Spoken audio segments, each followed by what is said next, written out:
Hey, hello and welcome to my new video. This is Kalam again here. In this tutorial, I'm going to show you how you can add clickable link to your Canva design.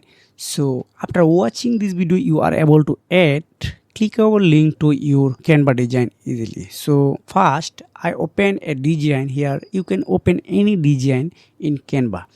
So example of I want to use the link here, just select this element, just select this element, then a right button click, then you can see here the lots of options. Just go to link again, just paste your direct link. So I copy a link from YouTube redirect.com, just done.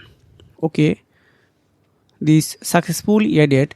So you can see this is a link. So when someone click on here, they are redirect to this youtube.com. You can add any URL. This does not matter and works really worked as well. So if you want to more video to type of, please comment below. If you have found this video helpful for you, please make sure like and subscribe this channel. See you again. Take care. Goodbye.